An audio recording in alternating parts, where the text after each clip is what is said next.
Hello, everybody, and welcome to GVGCast episode 118. I am your host for today, Ash Paulson, and I'm joined, as always, by the one, the only, my amazing GVG partner and friend, Daniel Alba. How's it going, man? Hello, everyone. So good to see you. Wake up right now. And if you're not awake, do I have the tool for you to wake up with? Oh, man. Yeah, don't sound the alarmos, right? Yeah, That's the thing. we finally got what we've always wanted. Nintendo announced its new hardware this week. Are you excited?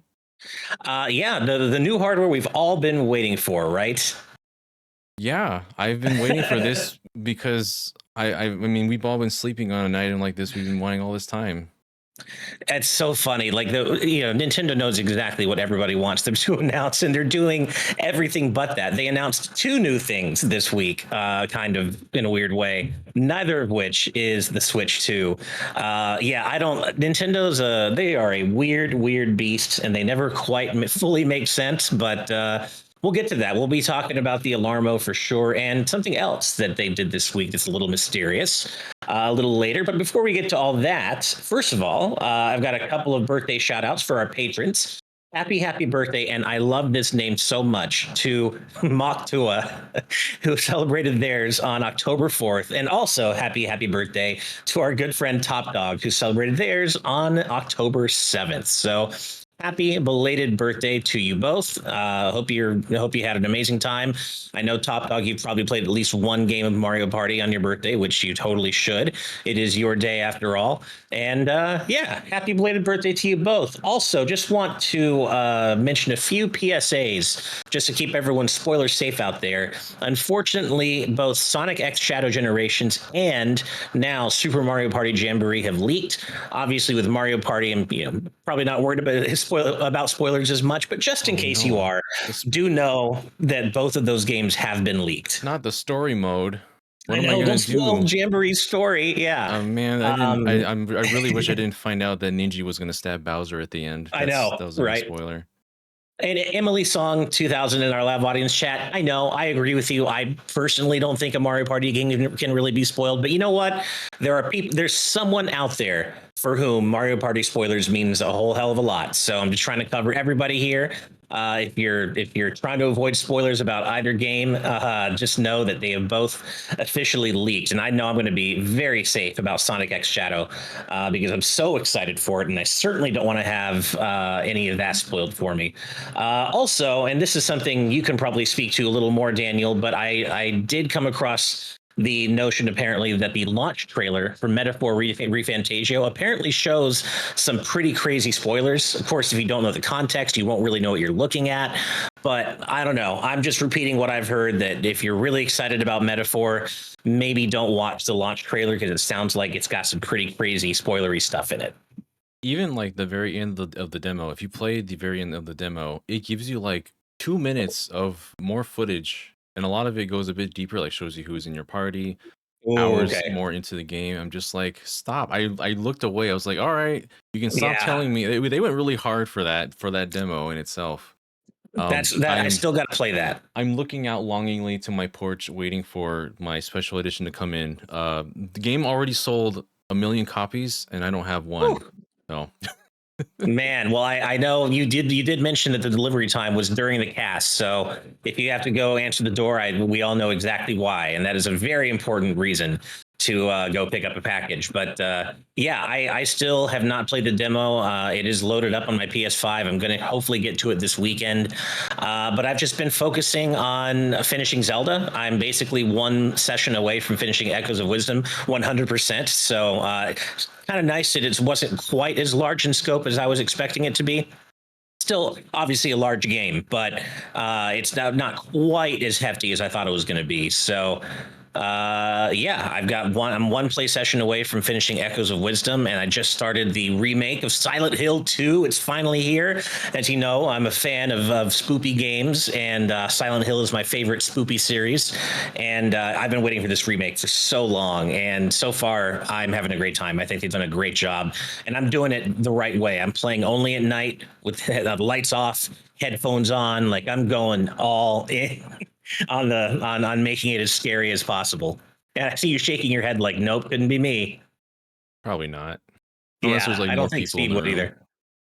Yeah, yeah. No, I'm going to be doing a separate playthrough with my wife because she's also a big horror fan and she's never experienced a Silent Hill game. So I'm going to be doing a separate one with her. But I'm just, it takes us a little longer to play games together than it takes me on my own. So I'm just having my own solo playthrough, and then we'll have our tandem playthrough when she has time.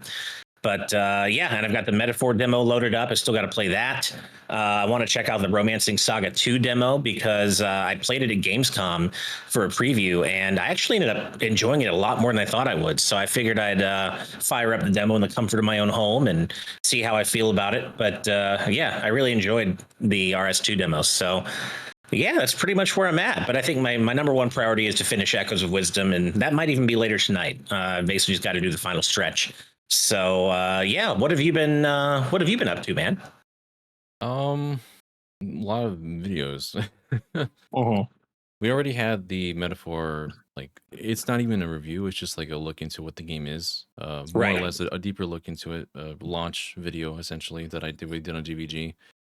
Um, and I was preoccupied pretty much playing that as much as I could because I basically reached the point of where the demo ends because of how large the demo is. It could be like 8 hours, 9 hours long Right. if you seek out like the hidden dungeon that's in there. Well, it's hidden, but for the demo, it's pretty hidden. And then yeah, that was most of what I had done. But also, I dove into doing a video on the SAG-AFTRA strike for voice actors, and I wanted to make that be definitely be one of the things that we talked about here as well, because not everyone's going to see that video. It probably isn't going to perform as much as others, but it's still good to get that news out. Genshin Impact released an update on the 5.1 the other day this week, and usually it comes with the main thing is it's with the new portion of the main story going forward because we just entered the new region Natlan, and not all the characters are voiced in that one. So I posted scenes. There's scenes that little snippets I posted in the video itself. Some characters are entirely mute, and it switches off to characters that aren't mute, Man. which Yeah. is, and that's in part of Formosa Interactive, which has not signed on the agreement to give AI protection rights to voice actors. And one of the only characters, the only people that have been moved over is Karina Botker, who does Paimon, who's basically the mascot of the game.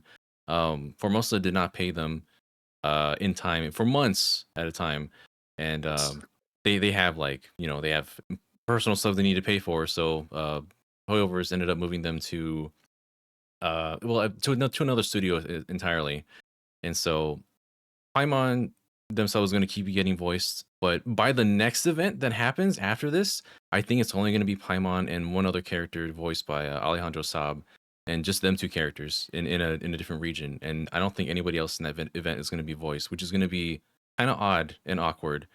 And so That's so gross. I wanted to make a note of that in a video, and I'm glad that people have seemed to be receiving it fairly well. Because this is going to be a problem that's going to continue onward if we keep if bigger companies keep saying that they really want to use and express interest in using AI voices in their games, which I don't want. I don't think any of us Yeah. want. Certainly Um, not. we have a lot of reasons to have voice actors that perform themselves, and I want human voice actors doing their art and their craft. It's weird to think that computers are going to be taking over these certain aspects, and I mean, this isn't going to like end the video game community or voice acting or whatever, but for those major games, it does we do take a blow to it. And like many companies are already signed off. Like earlier this year, there was like about 80 or so companies that had signed off for SAG-AFTRA to have those protection rights, which is good. Yeah. um it's more of a common sense thing because I think contracts now in the past were worded a specific way in the ye olden days that say that you can use your voice to simulate their voice, and that has to Right. do with like recording hardware and editing and that sort of thing. But now they're kind of bedangle with the meaning of it and to say, oh, this also means that we have the right to simulate your voice for AI. And obviously simulating a voice means something very different in these days than it did like 20, 30 years ago. So Yeah. that's one of the problems that we're having right now. And yeah, I just wanted to put a spotlight on that and to just support voice actors. I have voice actor friends and associates and acquaintances, and yeah, I just wanted to make sure that people just were a little bit more mindful about this stuff. pay your voice Yeah. actors. No, absolutely. I mean, and of course, I've got my own, dog in this fight too, of course, with my dad being a major voice actor and me now also trying to get into doing some voice work. Like, and it's so true. Just pay, and not just voice actors, pay people for the work they do. Man, it should be so simple. Pay voice actors, pay artists, pay designers, just pay your people what they're worth. And but that's such a hard concept for so many people out there who are greedy to just wrap their head around.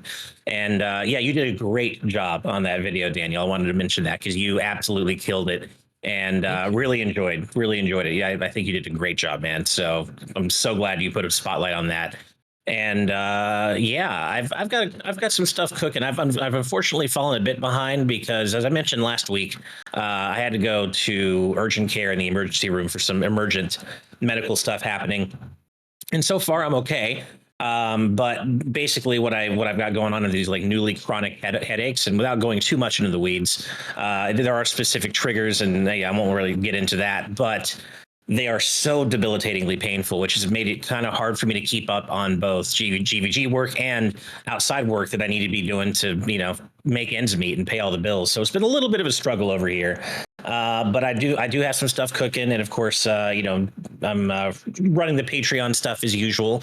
But I have been working on a video, kind of chipping away at it that I would like to release next week. I don't know if it'll be ready. It just depends on these headaches because they're really bad when they happen. For those of you who are curious, Google thunderclap headaches, and you'll have a pretty good idea of what it is I've been going through. That's been kind of trying to kind of digging into work and my my gaming time and stuff. But I'm hanging in there and hoping there's no deeper issue going on that's causing these headaches, and I'm going to be getting some tests and stuff to make sure that's the case in the coming week or so. But yeah, so it's been a bit of a struggle, but I did watch your video and the other videos we've had coming out, and as usual, you did an amazing job, man. So yeah, Thank you. and it's such an important topic to put the spotlight on. Speaking of topics, we've got some news from the week to talk about, and I think we're just going to go right into what we talked about at the very beginning of the show, which is Nintendo. Nintendo has been an interesting beast this week, announcing new hardware that isn't the new hardware we want, and then this kind of mysterious thing that's the Nintendo Switch Online Playtest program. And we'll get to that, but first of all, Nintendo Sound Clock Alarmo. That's a thing now, a Nintendo alarm clock. It's interesting. I know Steve already has one, and I'm looking forward to his thoughts on it. Daniel, it sounded like you would like one. It's not the right time for you maybe to buy one, but you want one, right? Um, I kind of want one. I don't know if I $100 want one Yeah. at the moment. No. I know there's Like some what? there's some pretty good tech in this. Like, I mean, being able to use IR or yeah, IR or to be able to sense your movements. Apparently the speaker is really good in this thing as well. Uh, I it's funny because last week I did a video on Link sleeping, and I opened that video jokingly with my iPad.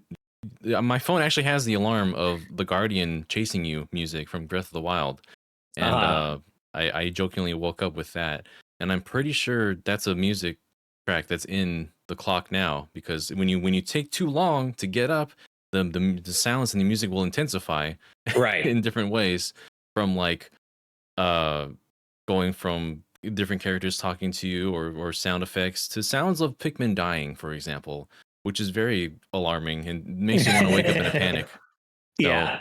uh yeah, it's interesting. I know there's more emphasis these days on people that need to get proper sleep, and so this is definitely something that could be handy for certain people who want to give their mornings a little bit of a Nintendo flair. But there's also those who I imagine don't want to associate waking up, that kind of tension of waking up with a series or franchise that they love. So yeah, I mean, I don't know. Do you feel like you would need an alarm clock?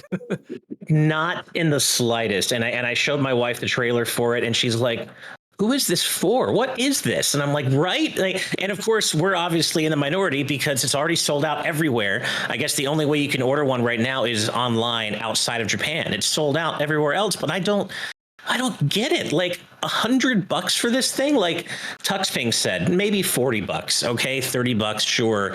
I don't doubt that there's some cool tech in here, but like I can wake up to video game music just using my phone. Like I don't. And then as who was it? As Amarag mentioned in our live audience chat, it's also only for single people. So if you have someone else in the bed, it doesn't work. Apparently, if you have like a pet, it won't work, or any plushies, even from what I understand. Like you literally have to have nothing else in your bed. And like I feel like that wipes out so many potential customers for this thing. Like so many people, even if they don't have a partner, they have a dog or a cat or, you know, plushies or something. And it just doesn't. Yeah. And as you said, Alpha Line, you need an NSO expansion membership to even purchase it. Like everything about this thing and the rollout, I just, hey, if you're into it and you're excited about it and you like yours, all the love to you. I'm happy for you. Me personally, there isn't a chance in hell that I would spend $100 on this thing. Not even. Yeah. I hate how targeted it is to me. I check all those boxes, unfortunately. Yeah. Okay. Okay. I mean, like, there's no one here. There's no partner. There's no one else on the bed to help. Well, I guess not help to disturb the alarm mechanics. So I don't know. It's funny how we're getting all these different devices and applications to use for this. As Cassie's in chat, Push has saying Alarmo and Pokemon Sleep win. Go to sleep with Pokemon Sleep. Wake up with Nintendo Alarmo. That's the whole cycle. Now the Nintendo's got you. Well, and you know, and someone on Resetera made a good point too, which is like, even if I was the target market for this thing, getting out of bed and waking up is like one of the worst experiences ever, really. And I don't want to associate having to get out of bed and wake up from, you know, being comfy and sleepy with all my favorite games. The last thing I want to hear when I'm waking up in the morning is Mario collecting coins or sounds from Zelda or any Splatoon, because I love all these games and I don't want to associate one of the worst parts of the day with one of my favorite things, like my favorite hobby, right? So I don't know. This thing is not for me. If it was like cheaper, I get it. Maybe it's kind of a kitschy, like weird thing. Like again, like Tuxping said, $40. Okay, but that's probably the max that I would spend for something like this because I just use my phone as my alarm. And yeah, and plus, you know, I'm married and I'm going to also have a dog at some point, probably fairly soon. So it's not going to even work for me anyway. So not for me, but it sounds like you might get one eventually. Well, I guess we'll see. As Nintendo stated, this is not a limited time exclusive item. This is actually going to be available more later. It just happened to be completely sold out right now. Right. So I mean, if that's something that you're into and you missed your chance, it's going to be more chances available later because there's not very many of us that have the opportunity to go to the Nintendo World Store and pick one up in person. Yes, for sure. Yeah. Yeah, it's a unusual thing that we're seeing here with Nintendo, but that's usually their MO. So I don't really know how much more I could say beyond that. Yeah. Yeah. If you're a morning person, this is for you. I'm waiting for I can't believe I can say that this alarm clock going to have DLC in the future. I know. I hope that when they do the Animal Crossing one, they actually incorporate the hourly music to all of these. That would be really cool. Because that feels like something it was meant for. That might be something that makes me want to get it actually, because that's all those themes are pretty chill and relaxing. And yeah, if it's just from New Horizons, for sure, but it'd be cool if it was from like other games as well. I don't know how robust this is right now or how much they want to put into it. But yeah, I've had some friends who already bought it and have it, and yeah, they say that it's a good quality clock. Yeah. So it just depends if that's for you or not, and that's pretty much all it is. Yeah, I mean, yeah, like you said, it's going to get DLC. It's going to have Animal Crossing and then Mario Kart 8 Deluxe. We know. I'm sure they'll probably add in a few more games as well down the line. But yeah, it doesn't fill a niche in my life that I need filled. But I know Steve. Steve got one right away, and he's going to have his thoughts incoming. I'm sure. I wish he could be on the show today so he could tell us about it, but and show it off on camera. But yeah, we'll see what happens with with this thing. But clearly, it's filling some sort of void for people because, like I said, it's sold out everywhere except for online outside of Japan. So even Japan even had to go to a lottery system. So many people want to get this thing. So not for me, but hey, I'm happy for everyone out there who's excited about this thing. And then that's not the only. Oh, good. One of the voids it will fill, and sadly to admit it, is that this alarm clock is going to have more themes than your Nintendo Switch. So you can sleep on that. Oh no, it's true. You went there, and unfortunately, you're right. That is. I still can't believe after all this time, basic white and basic black are the only themes we have. Like That's why even call it basic if you're not going to release anything else? That was a problem with translation. It's supposed to just be light mode or dark mode. There wasn't meant to Oh, be is that what it themes. is? Oh, I actually didn't realize that. Okay, I'm pretty sure that's. I mean, that's a weird I don't thing for know. Nintendo to overlook, though. They shouldn't have If it's named. a translation issue. I don't think they should have named it that. I mean, that's just my theory. At Yeah, this okay. point, I'm pretty sure it just means light mode, dark mode. It should be just called those. themes. Yeah. I do So- hope they bring back themes for Switch 2, just because, like, I'm always reminded when I use my 3DS. Like recently, I've been, I went to Gamescom, then I went to PAX West, so of course I brought my 3DS for some street passing, and I always am reminded when I open it up how cool it was that you could have multiple themes that just cycle randomly. Like set up what I think is like 7 or 10 themes that you can just have cycle randomly, and they're all such cool themes. And like, why don't they have that on Switch? It's just such a no-brainer to me. My Persona Q2 theme, my beloved. Yeah. Just so weird especially when back then there wasn't really anything Persona related associated with Nintendo aside from that. So that was wild. But yeah, really great themes on there. I used the Majora's Mask one for a very long time. Yeah. Also, really quickly to answer your question from earlier, Twilight Tunic. Yes, I think we did comment about the announcement of Yuka Replayly in a previous GVG cast, and I know that I had to have said something because I really love clever wordplay, and that is one of the cleverest titles like ever, and I love that they just went with it. Yuka Replayly, it's brilliant, and I kind of want to check it out because I'm one of those weirdos who didn't think ukulele was like the crime against 3D platformers that some people act like it was. I thought after like once they got to the Switch version with various patches and fixes, it was a good ass game. Not an amazing one, good one. But I'd like to check out the remaster because I like ukulele. Oh, and also thank you, Joe Hammond, for the tier 1 sub. Really appreciate it. Thank you so much. All right, so Nintendo could have stopped at Alarmo. They said, no, that's weird enough. That's enough weird for 1 week. But no, they decided to go the extra distance. And after Alarmo, I think the day after, they randomly announced the Nintendo Switch Online Playtest program. What are we playtesting? What's being playtested? We don't know. Who knows? What the hell is this thing? But as you'd expect, signups reach capacity literally instantly. I know all of us tried right when they went live at 8 a.m., I think on Wednesday, and I submitted it within a few seconds and it was already gone. And same with you, right? Brandon is the only one on GVG that got in. Yeah, Brandon got in. Bless him. He made it. He got in under the wire. So, at least through him, we can live vicariously through him and find out what this thing's all about. But yeah, we all tried and only one of us got in. That was insane. I love how they said that there'll be like a 5-day period for people to enter, instantly filled up. How was they not going to assume that if this was limited, it was going to fill up in seconds? I guess they kind of technically have to have like a period of time that this is going to be stay open, but yeah, they're not fooling anybody. Of course, it was going to be gone instantly. And I'm just curious about what this is like. It seems like a little bit too. Oh, good. Yeah, I don't know if you have any theories of what this is because I was just gonna start off. Well, I just feel like really the only thing, and I mentioned this in our partner chat. I'm like, it seems too aggressive for Nintendo or non-traditional for Nintendo for this to be a playtest of like certain upcoming titles, like for certain people to get early access to games to like Mario and Luigi Brothership. That doesn't seem like it could possibly be something like that, right? I don't think so. Yeah. The one thing I feel like this could be would be testing GameCube with NSO, but You did mention that, yeah. unfortunately, it would have to be streamed because GameCube Right. games are a lot larger than these NSO games we have just now. That's something I think a lot of people forgot about. GameCube titles aren't just like, megabytes big. We're talking like Yeah. 2 or 3 gigabytes per title of GameCube.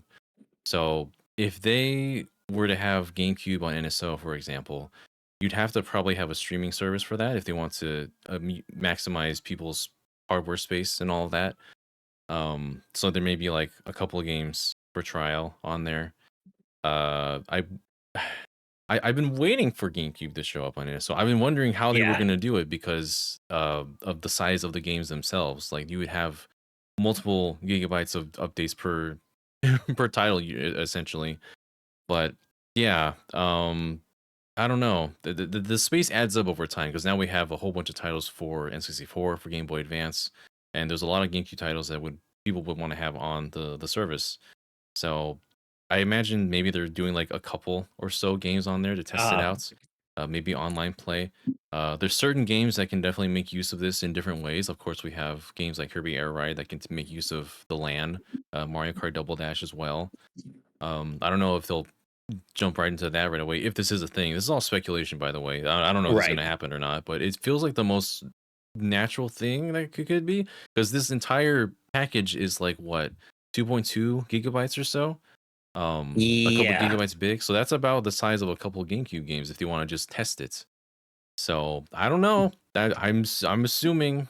I'm just thinking about what would be the case because I don't really want to think about a streaming service of these games under Nintendo. I don't really have the best confidence of what that would be like in the first time.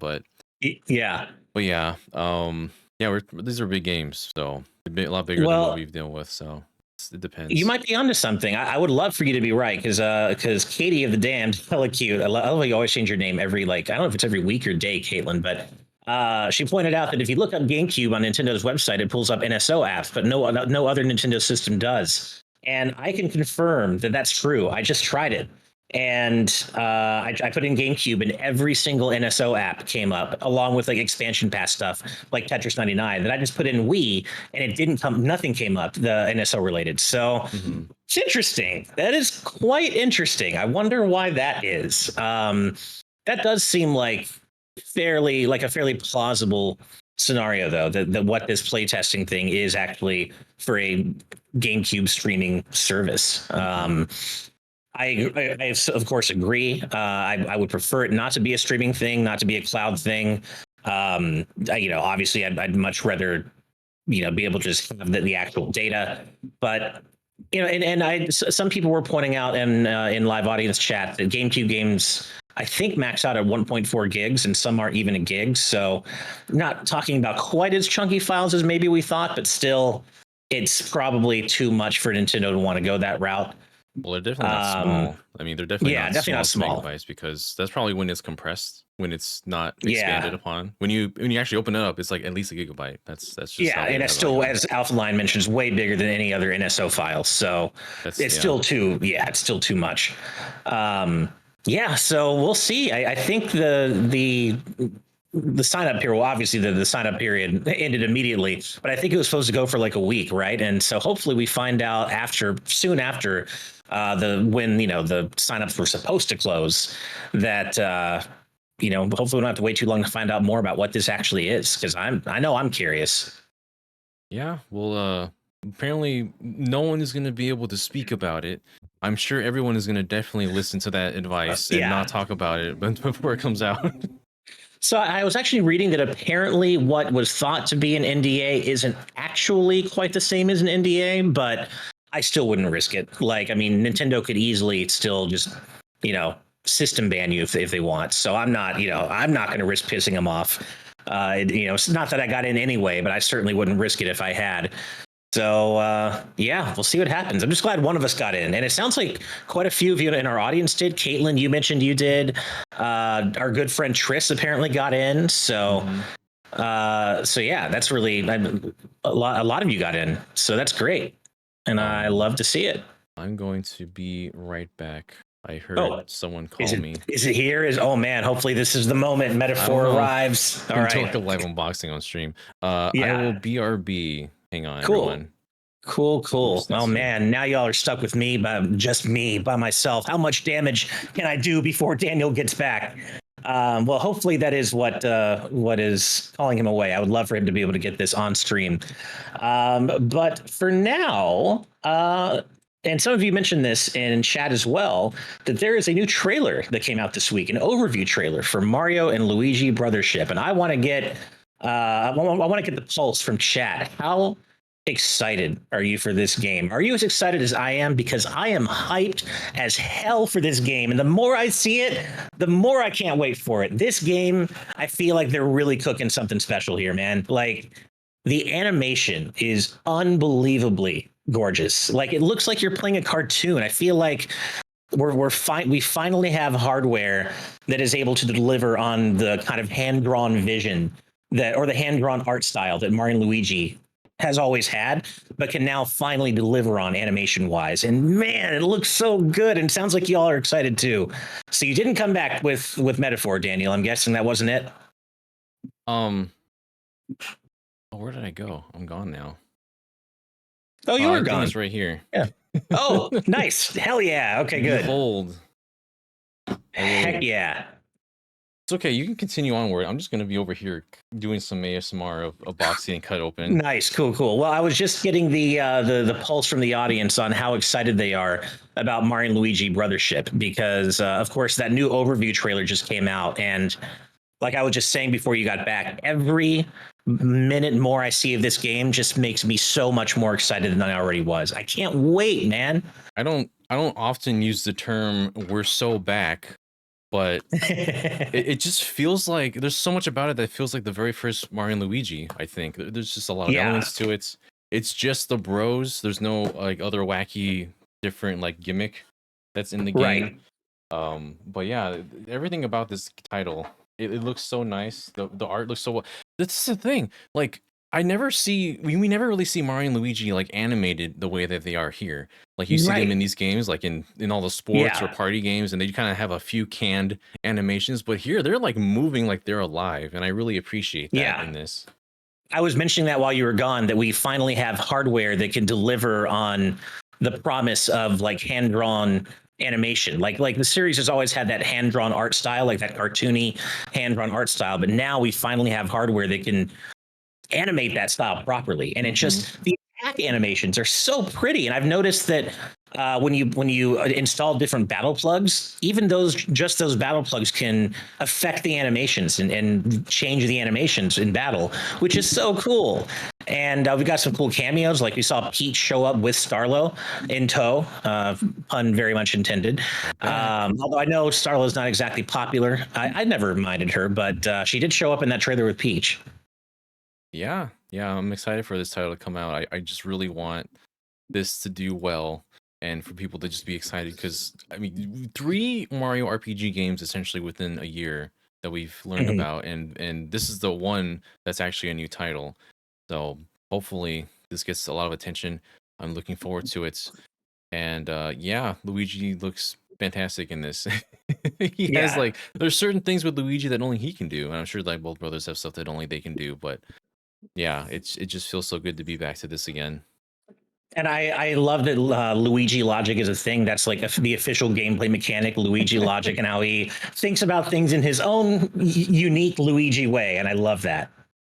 Absolutely. Yeah. Well, So yeah, if you hmm, all out there have not seen this overview trailer yet, and you don't mind seeing a little bit more of the game, check it out because man, it looks so good. All right, is it time, Daniel? Is it time for the big reveal? I guess so. I'm sorry if you're watching on podcast, but I have the box right here, and then the Nice. reveal of it. Oh, I get to stand back a bit more. This microphone is just in the way. It needs to lower said box. Look at that Oh, look art. at it.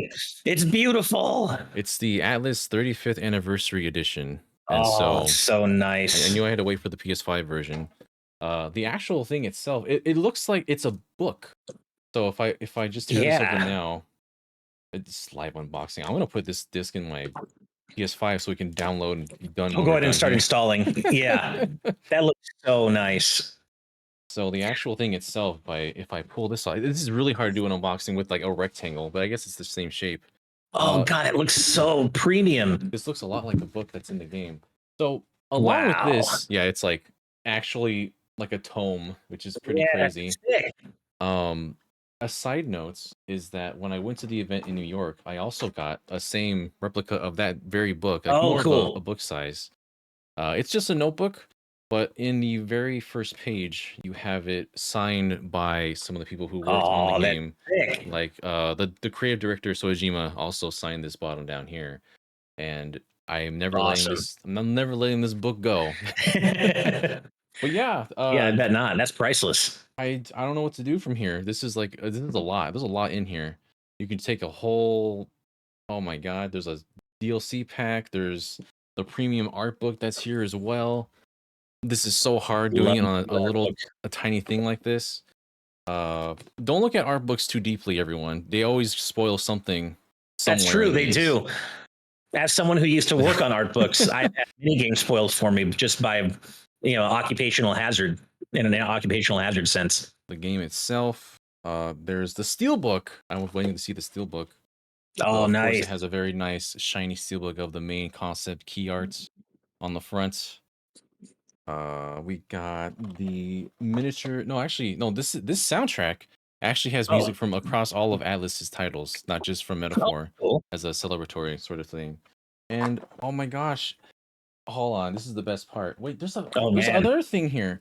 I'm sorry, everyone. I took over the whole entire Oh, I think everybody's perfectly happy to see all these goods you just thing. came into. Is this the teeth? Is this the moment of tooth? Hold on. Uh, um, yeah. So it's the weirdest thing. The more or less the mascot of this game are these little teeth boys, oh, nice. and there's all these metal pins of the. I think they're called the Homo tentis. And there's one you get to speak to so far, and they speak in a bunch of tooth puns.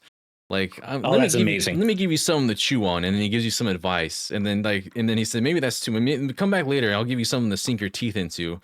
Oh, that's so good. It's just so silly. But yeah, that's these are really nice pins. I don't know what I'm gonna do with it. When I look at them, I feel like my teeth hurt because they're all cracked and looking a little bit Yeah. messed up. And then I think the other thing really here is a cloth. So if I Oh, undo this nice. cloth, it is, I believe, the world map. So you open this up here, and you get oh yeah, you can hang this up too. Oh, that's so It's just cool. the entire map of Uchronia. Like That wow, is this perfectly fits my box. This is amazing. So there you I go. love it. Man, what a great collector's edition. This is a very brief look at it. I'm gonna definitely look at it more later as time goes on. But yeah, this arrived literally moments ago, and I'm going to put my disc in so that it actually downloads however many gigabytes it requires. Nice.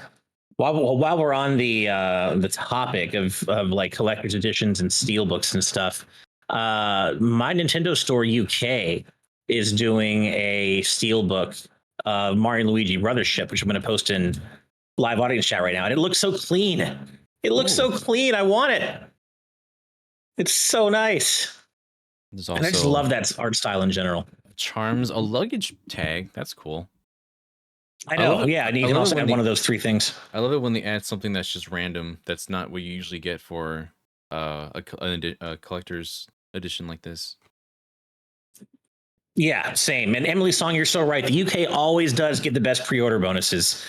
Not that this is not necessarily limited to the UK, but there is one upcoming collector's edition that I really wish I could justify the cost. I can't, but that limited run game, Sonic X Shadow Generations collector's edition, I want that so much, and I can't justify the cost. But man, it's been a long time since I've bought a collector's edition of anything, really. But that Sonic X Shadow, I want it so much, but I also am not going to double dip on the game, and because it's LRG, you're gonna have to wait a long time for it probably. So I want it, but I can't justify it. Um, yeah, so Looks amazing. If you haven't seen it, look it up and lust after it like I have been. Highly anticipated. To answer your question, we do not know the dev team yet. We, as Harrisliv mentioned, we know there are some developers from Alpha, from what was previously Alpha Dream, working on it, but we don't know which team this is actually making Brothership yet, and we also don't know who's composing it. And I have to say, the more I listen to the music in the new trailer, the more I think Shimomura actually is not coming back for composing duties. I think this is going to be the first Mario and Luigi game that she does not compose. So obviously, if it isn't her, she's leaving behind some impossibly large shoes to fill. And I'm very curious to find out who's composing this game. So far, I like what I've heard, though.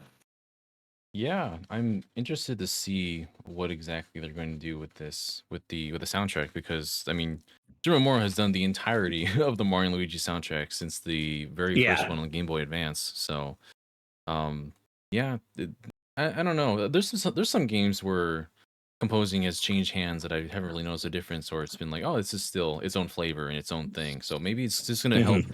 It's gonna probably help to identify it as its own thing this time. But yeah, what I've Yeah. heard thus far, I'm a fan of it. And it seems to have more of a big band style that's less in line with the previous Mario and Luigi games and more in line with like mainline 3D Mario and 2D Mario. So if that's the case, it certainly will. I think that style will work for the game. But yeah, so far I'm liking what I've heard, and yeah, there's just a lot of both weird and interesting, but also really exciting things coming up from Nintendo. We've also got Mario Party Jamboree next week. That's coming out next week. It's so close. And I know, so you did a video on this too, Daniel. Something else that just came out from Nintendo is the first ever outside of Japan release of F-Zero Climax. It's out now on NSO GBA, and I know you were hyped as hell about that. Have you had any chance to play it yet? I wanted to try and remember what I was getting into by playing GP Legend first. I'll probably after I'm done playing Metaphor for a bit, I'll probably jump into Climax tonight because I am going to be doing a video with somebody on F-Zero Climax, doing some multiplayer tomorrow. Oh, fun. Okay, cool. So I got to be a little bit more in practice. I'm not sure it's going to be quite different, too much different from one to the other, but I remember getting GP Legend for the Game Boy Advance like way Me back too. when, Yeah. and I thought it was okay, and I don't think I appreciate it more now these days than back then. Uh, Story mode mission 2 was hard. I was already Yeah. having difficulty. Because of I forget how to do tight turn, like hit those hairpin turns on the Game Boy Advance. So It's yeah. really hard. Yeah. And of course, F-Zero is no stranger to hyper difficult story modes, as we've seen in F-Zero GX as well. But yeah, I'm looking forward to it. I have both GP Legend and Maximum Velocity physically somewhere in storage, but I like you don't remember being like too particularly impressed with GP Legend. Like I know it was better than Maximum Velocity, which was very mid. But I remember thinking, it was all right at the time, but I think it probably has a little more value now. And certainly Climax, I've really heard is probably the best of the GBA F-Zeros. And of course, that's the only one we never got outside of Japan. So, I'm definitely like a casual F-Zero fan. I'm not like hardcore, but I do like the series a lot. And I'm looking forward to playing this heretofore unavailable game outside of Japan. So, GP Legend. Oh no, Climax is really good. As far yeah. as what I've seen, there was just that one snippet of where you do the spin attack. Like Yeah. in GP Legend, there's like a little ring around you, and you just nudge to the side. But in Climax, you do an actual like the craziest effects I've seen on GBA, just doing that spin attack. Yeah. The machines look really good on GBA. Like if you play even on GP Legend, like the 360 look around them, it's almost a 3D model. It feels like it looks like it came out of the DS. So Yeah. yeah, it's just a really nice looking game. I was surprised that some of the music in GP Legend is from F-Zero X as well. I hadn't realized, like, it's hard for me to wrap my brain around the fact that N64 was the system in which a lot of these series saw their second game. Mario Kart 64 is only the second Mario Kart game, and F-Zero X is only the second F-Zero game. That's So so weird, right? the Yeah. leaps they took was astounding. But yeah, Mhm. hope everyone that is going to play that is going to have a good time because I have been enjoying the resurgence of F-Zero lately. I've got all the BS machines, the Mhm. custom ones in 99, which is pretty hard to do. Ace League Yeah. is no joke. But yeah, great time. Great time It, indeed. it kind of reminds me of how a lot of people don't realize that Wave Race 64 is actually the second Wave Race game, and how they went Another so one. far. Like, what a jump, because the original one was on Game Boy. Like, that's such a huge jump from Wave Race 1 on Game Boy to 64. Like, almost it's a completely different game. It's wild. It's so funny. Yeah, and A64 was home of a lot of second titles in series like that, and they don't they hide it well because of how wildly different that they are in quality. Yeah. But yeah, And I really do hope all this F Zero love is leading up to either a new game or a remaster of F Zero GX. Like, just having a GX remaster, 1080p, 60 FPS would be such a gorgeous thing to behold. That game is amazing, and I would love to have one HDified for the modern era. I'm so down for that. Yeah, GX is near and dear to my heart. Geez, we might get it. Imagine if that's one of the games we're play testing for this NSO thing. That'd that be would a be kicker. wild. I'd be That would be angry. so I'll cool. fly Yeah, over I to know. Not Brandon's getting in. place immediately. Yeah. Also, we have our good buddy Derek in chat saying, "Sorry I couldn't make it, everyone. Literally just got tied to bed by reading the Super Mario Adventures comics to him. I love that." Well, as Geeky Griffin also had said in reply, no one is going to fault you for being a good dad. Certainly not us. So, while we're always happy when you can be on the show, You there's just never any guilt when you can't be, man. It's fine that you had to miss out, but you did miss the grand unboxing of Metaphor I Special know. Edition live as it arrived moments ago.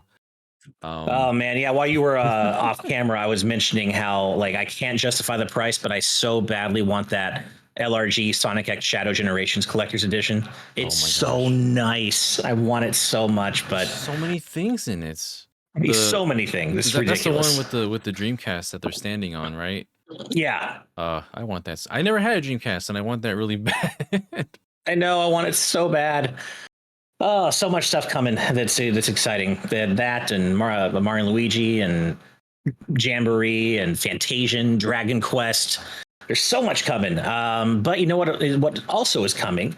Patron topics. It is that time of the show where I remind you that we have a Patreon at patreon.com/gvgaming, where if you support us at the producer tier or above for just $10 a month, you can suggest topics just like the ones we're about to discuss right now. So, Daniel, who Hello. suggested your topic this week? Let's see. So we have my topic comes from Zombie Joe saying whether it's the haunting melodies of Lavender Town or the theme to Dead by Daylight expressing fear, hope, and hopelessness all without using words, music can really help set the mood for what you're about to experience in a video game.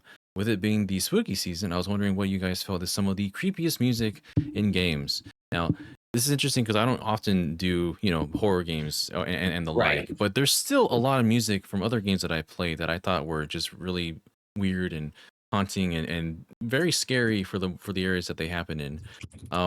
Zelda on the N64 has a lot of scary music in it. Uh, Oh, yeah. the one that I remember that me and my cousin, she and I would play N64 Ocarina of Time together.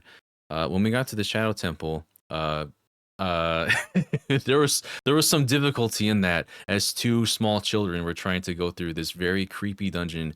You hear like the moaning in the background, the very slow bongos playing in the background, like just kind of the foreshadowing of what the boss is going to be, and Mhm. just the overall theme of death that was constantly being on display in a place like that. It was a lot for us back then, and Oh, that yeah. that's like the main one for me in Ocarina. But I think Majora's Mask pretty much overall encapsulates the feeling of like that fear and hopelessness and horror in a very unique way because it's not meant to be a horror game. It's still an action adventure title, but the themes that they display are always something that spooked me out quite a Mhm. bit. From the really ambient sounds that you hear going from place to place in certain areas. I think the biggest one for me was the Icona region. So Oh, when you're yeah. there, there's the same permanent theme in all four regions, but the one you get for there is just, that same kind of like moaning sound. This place is like this is literally the land of the dead. They talk about, the Icona Kingdom's bloody history, and you can find out a Yeah. lot of lore by fighting the Garos that are there. The creepiest thing for me that made me want to nope out of there was weirdly enough when you got the music box to start playing when you turned it on, and then of how creepy it is, it starts playing the happiest little carnival music ever as these Gibdos are walking around, and then it starts driving them crazy, and then they sink back into the ground, and I'm just like, what is this game? Yeah, that's a really good one. I'm also reminded of Mad Monster Mansion from Mario 64. Or sorry, that's Banjo-Kazooie. I'm thinking of Boo's Haunt. Busan, Mad Monster Mansion has a banger. It's not really creepy, but it's a banger of a song. But no, Boo's Haunt from Mario 64. That's got some creepy ambient music going on. And not that it's music, but the sound effect, of course, you get when you get too close to the infamous piano scares me every single time. Bum, bum, bum, bum. Yeah, boom, boom, boom. It was so scary. Yeah. Gosh, yeah, that just a couple more, I think. Metroid always has some good ambient music that creeps Oh me out as yeah. well. I think of Fusion often, and those tense moments of hiding from the X, as essentially the evil version of Samus. And gosh, what was another one? I think weirdly enough, some of these games they benefit from having lower visual quality, quote Yeah. unquote, that helps to accentuate the creepy factor. And the lab from Undertale is another one that I think about. Oh, 'Cause good one. for as happy and joyful as that game is, when you get to the lab and you learn where all these like amalgamations of very creepy, unsettling creatures are, it hits something different when that music starts playing. And then there's even like certain fights where you battle an enemy where it's music from previously in the game, but it's all distorted. It's very slow. It's kind of Yeah. sad. It's kind of sad because some of these amalgamations, when you fight them, they don't even fight back. They're Right. they look all like disasters, and they're just sitting there, and you're just like, Yeah. it's very unsettling. And I think that's one of the things that Toby Fox is really good at, is setting just the right mood, no matter if it's really happy or really upsetting.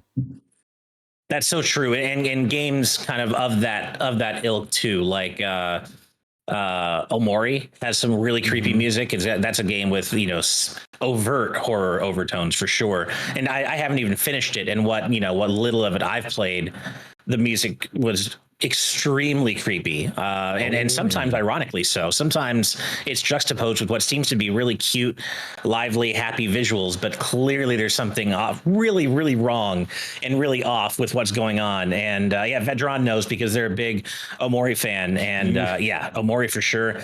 And then of course you got to get more towards the end of that game, because I do things happen with the visuals and sound. Yeah, I really need to. And yeah, same thing with Undertale. And then also the game that I think most would, agree inspired games like Undertale and Omori, Earthbound. Earthbound has extremely creepy music when the occasion calls for it, and sometimes even when it doesn't. And that's what makes it so memorable. Same thing with Mother 1 and Mother 3, arguably, although I think Mother 3 leans more heavily into the emotional aspect of music and less creepy. But Mother 1 and 2 both have extremely scary music when the occasion calls for it. And the final battle of Mother 2 is a perfect example of that. That scared the hell out of me when I was a kid. And just the regular dungeon theme in Earthbound is also really creepy. And Wutaniac, I was actually going to say, Lavender Town from Pokemon Red and Blue, of course. That's like one of the poster children for creepy video game music. I also have to mention so much of the music in Silent Hill, especially the first 4 games, and in particular Silent Hill 2 and 3 have that's extremely scary ambient music. And that's the sound design in that sense is a big part of what makes Silent Hill as scary as it is. I mean, certainly the visuals are creepy as hell and the monster designs are all messed up, and there's a huge visual element to it. But I would argue that the what makes Silent Hill the biggest contributor to what makes Silent Hill as scary as it is the sound design and the music design. And if you play the games, you'll see what I mean. 3, that's another great one, Tux Ping 3 from Earthbound. And then one I want to mention actually that you wouldn't necessarily maybe think of, but it's from my favorite game of all time, which is of course Chrono Trigger.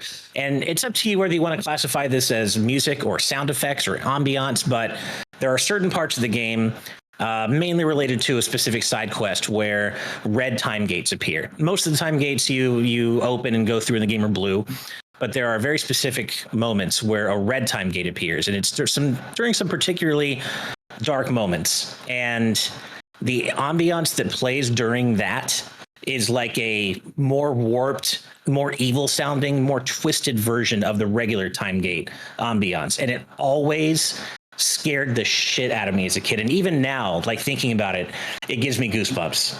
It's really scary, especially if you're like playing it at night. Yeah, it's also just interesting to see what people have just kind of done with said music and kind of built, like Lavender Town, for example, has that creepypasta around it as well. And so, Mhm. and like people are like, oh, they hear like a high pitched theme that only kids can hear, and it made them do Yeah, things.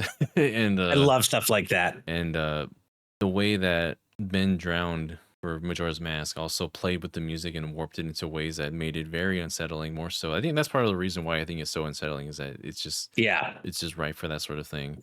But yeah, just a lot of games. Like it's funny how I think of a lot of horror games themselves, and maybe they don't they have music that fit the tone, but I think the ones that stick out are the ones that don't fit the overall tone of the game, and they kind of Uh-huh. go against it. Like because Agreed. they stand out much more in that sort of way. So maybe that's why I can't think of like I don't play a lot of horror, but I still can't really think of anything that's like horror based that jumps out at me as like a memorable tune. So yeah.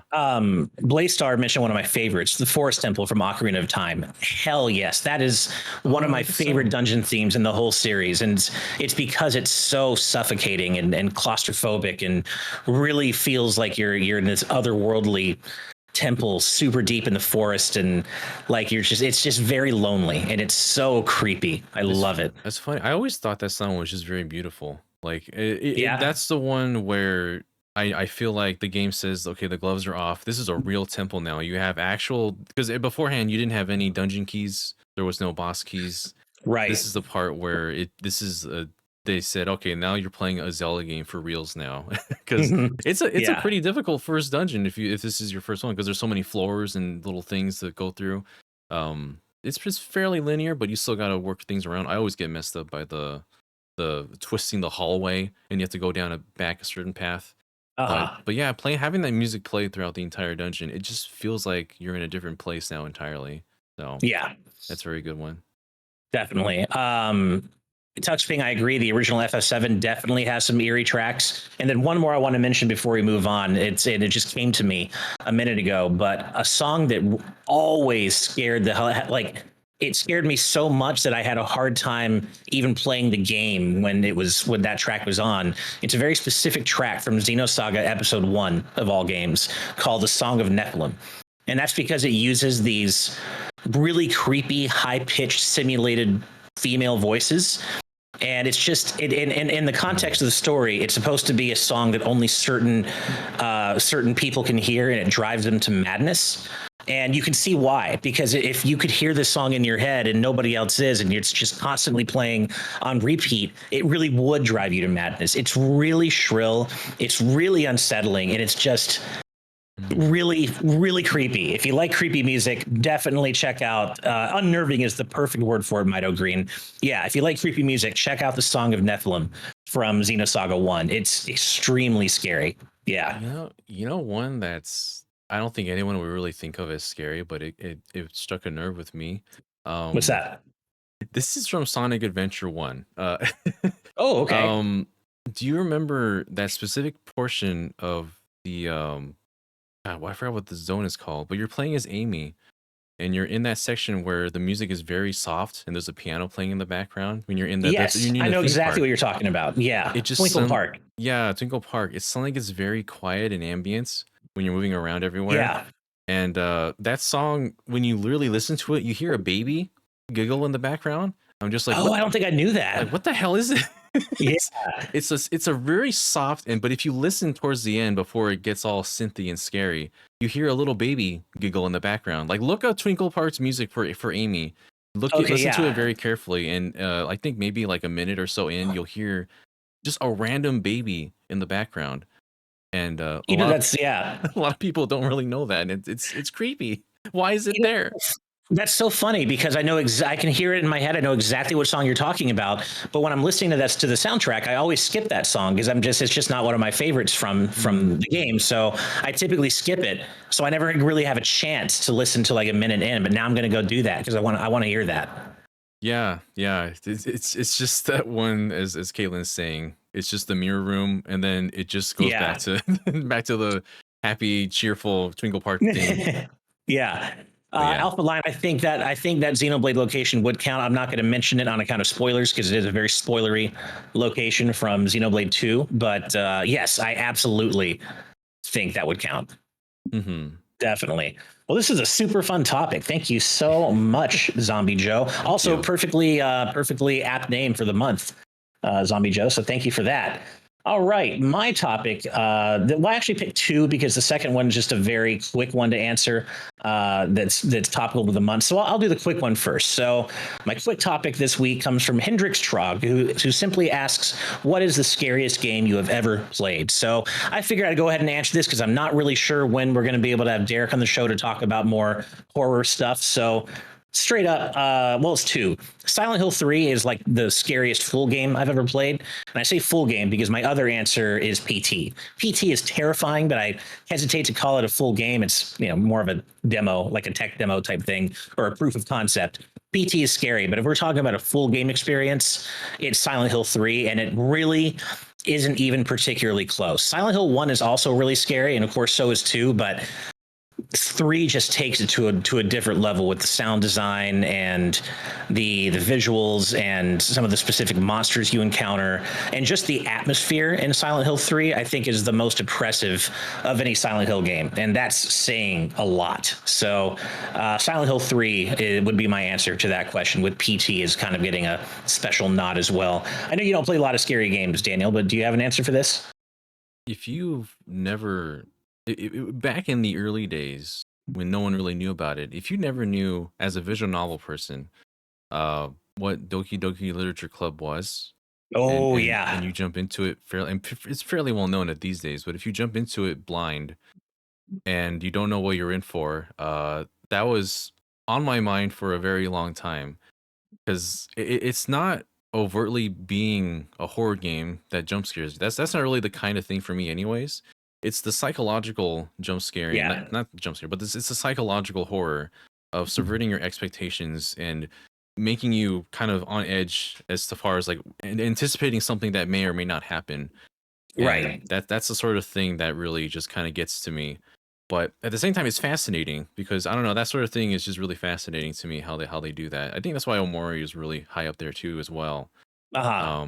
Because of the extremely distinct um contrast between what you see in the game when you first play it and then what it actually is about, like halfway through it, or more, or less. Yeah. So yeah, that's probably the one that I would say. People will still look at it and be like, "Why is this your your most feared game?" And that's how you know that they haven't played it or don't know what it is. Yeah. That's something that Silent Hill does so well. Like there will be sound effects that play. Like you can be in a room looking for Hmm. something, and then you'll hear like a bam, and then you're thinking something's in there with you, and you're like, oh, should I turn around? And there's nothing there. They just do it just to fuck with you. There's nothing there. There's no enemy, no Great. imminent threat. They just do it to make you think, to get you off your feet, to like kind of put you on the back foot and be like, wait, is there something? And then some of the time there just isn't, but they do it just to mess with you, and it's so good. I don't know if I can deal with that. Yeah, there's one early moment I remember in Silent Hill 1 where you're going through like this hellscape version of an elementary school, and you go into a bathroom just, looking for items you need to proceed and just exploring, and you hear a baby crying, and it's like, what? Uh-oh. But there's no Not baby, again. or at least not one that you see. It just does it just to scare the hell out of you, and it's so good. So mean. I don't know if I can Yeah. handle that. Yeah. All right, and then my beefier topic this week comes from Dat Alpha Lion, who says, I've recently picked up Contra 4 on the DS, and it's everything I hoped it would be and more. It's fast-paced, it's action-packed, it's brutally tough, it's over-the-top machismo. In other words, it's classic Contra the way I know and love it.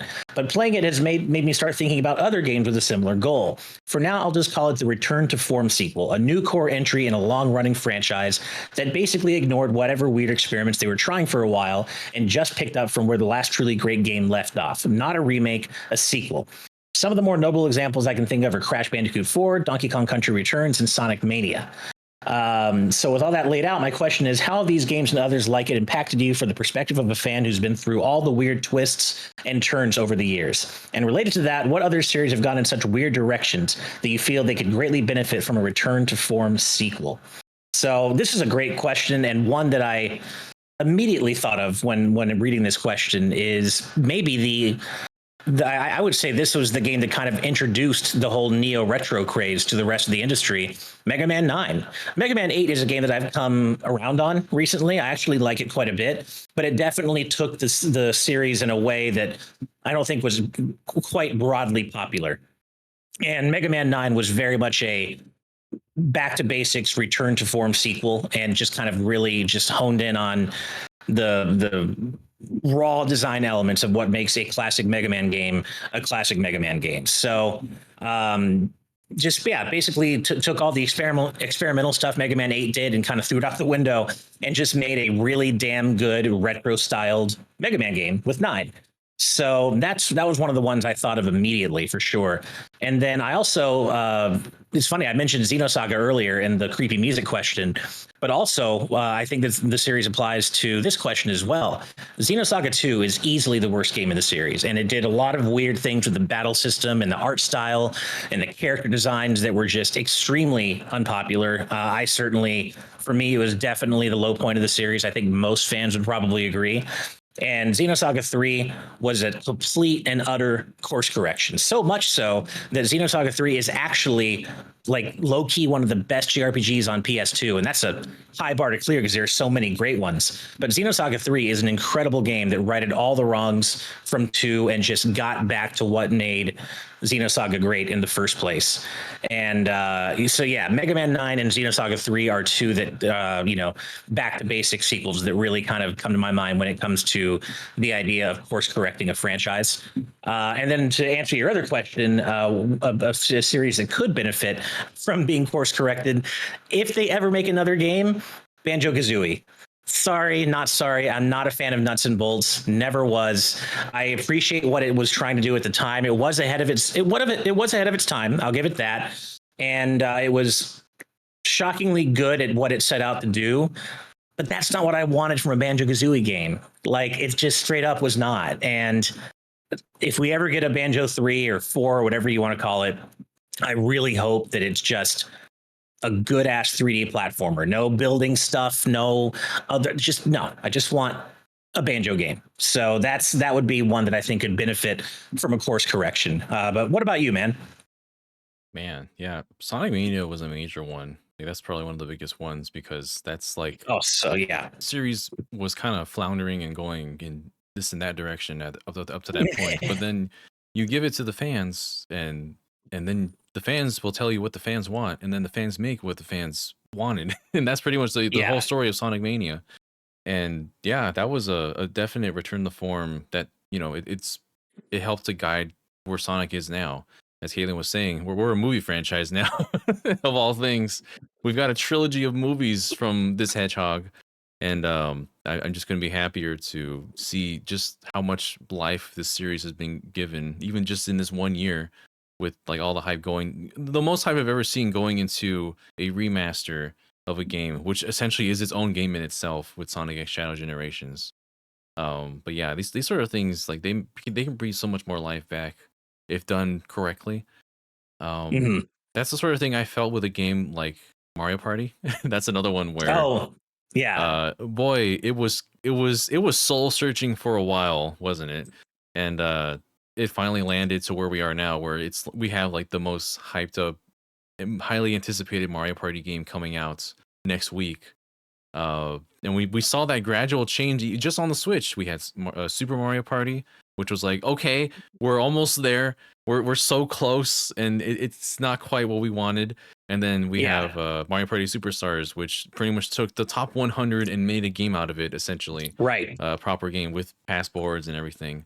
And now we're getting what has been like the culmination of everything leading up to this, which is like past games, passports, new boards, just a lot of stuff that came from before it is just being pushed into Jamboree, which is so nice to see. Like everyone's had such positive things to say about it. We've already played it a little bit, and I can say Mhm. that it's been just a blast to play, even just those little bits thus far. Yeah, definitely.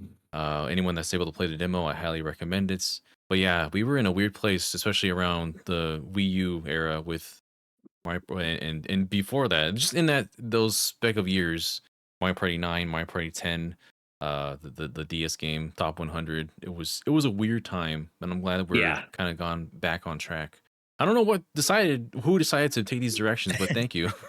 Yeah, I'm so glad they did because Mario Party was really going off the rails there for a while with 9 and 10, and then I wasn't as big a fan of Super Mario Party, but I definitely agree that it got things back on the right track for then Superstars and now Jamboree to really right the ship, as it were. And we may end up seeing the same thing happen with Mario and Luigi Brothership. I mean, That's what I'm saying. it's no secret Paper Jam was not popular at all, so maybe this will kind of right that ship as well. Yeah, that was the other one I wanted to mention because Oh, sorry. even just from the trailer that we saw, like we've been seeing little 30-second snippets for a while now, but Mhm. now that we've seen a proper trailer of a lot of stuff that we've been seeing that's different. As I mentioned earlier in the podcast, it's a return to those feelings I got when I played Superstar Saga on the Game Boy Advance all those years ago. And nothing's really quite Yeah. hit that level for me since then. And this seems to be Bowser's Inside Story was still pretty good, but you're that's still the quote unquote gimmick of playing as Bowser. It's not a bad thing, of course, but it's a different direction that they wanted to take, and it benefited in that way. But it wasn't like it wasn't all about just the brothers in that game. So Right. I'm glad they did that game. I'm glad it's out there that it exists. That there's a game where Bowser gets some highlight, some spotlight.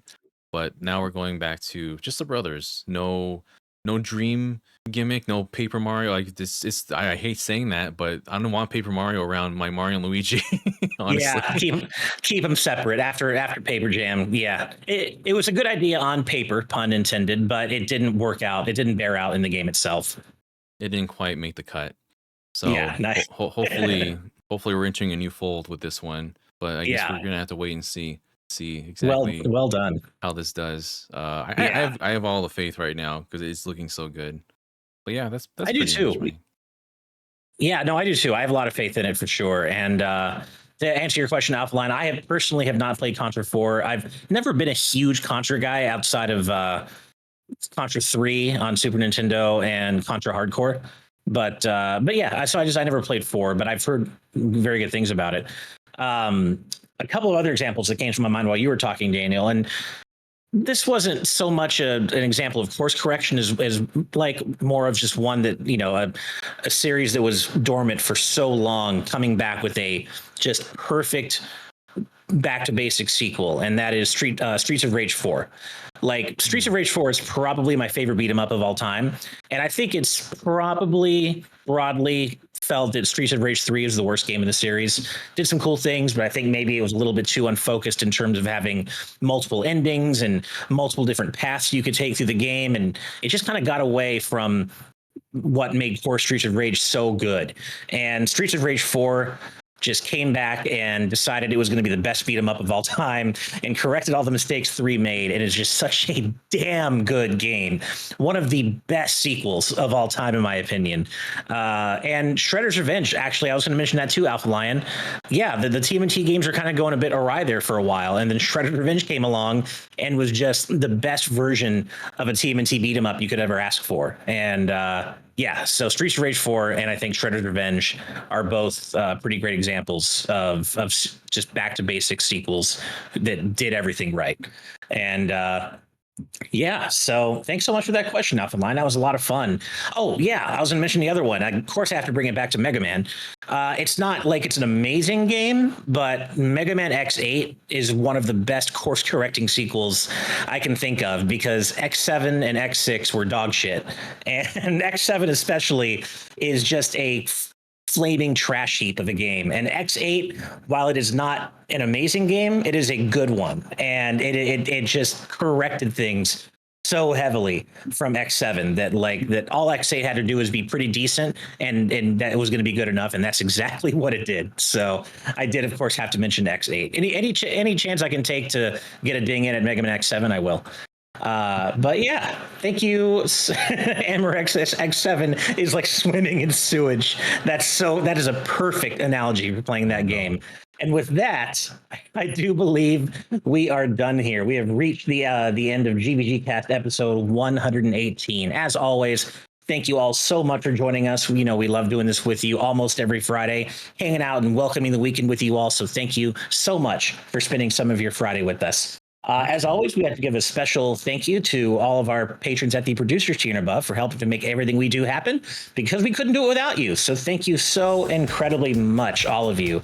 And as always, we had to give an extra special shout out to all of our patrons at the executive producer tier and above. And those fine, amazing, incredible folks include Brandon Bovia, Fangs, OG Pepsi Dealer, Z Patty, Sky Blue Flames, Eastman 23, Adam O'Sullivan, Richard Herrera, Logan Daniel, The D-Pad, Blake, Joey Content, Angel Martinez, Vedron, Joshua Hunter, Benny Yao, Azran127, Geeky Griffin, Wataniac, Top Dog 23100, Young Ben Kenobi, Andrew Medeiros, Becca, Esax08, Michael McCaw, Matthew Wong, Goran Amber CPHT, Too Much Spaghetti, Bane 400, Ascaron 809, Reiner, Game Bear Advance, The Game Orb, Super Gamer Dude 101, Rosa Pardo Bowling, Hi Steve's Mom, Dark Steel 01, Jason Uloa, Jaden Buck, Cystic Warrior 29, Derek,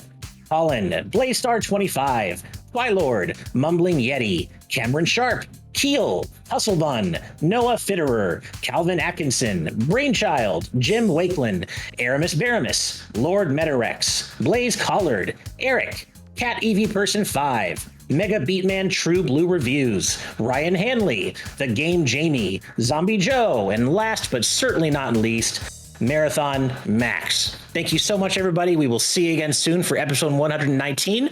We are headed out to our Patreon exclusive post show, but we hope you have an amazing weekend, and we'll see you next time. Good night and good vibes, everybody. Bye. Till we meet again.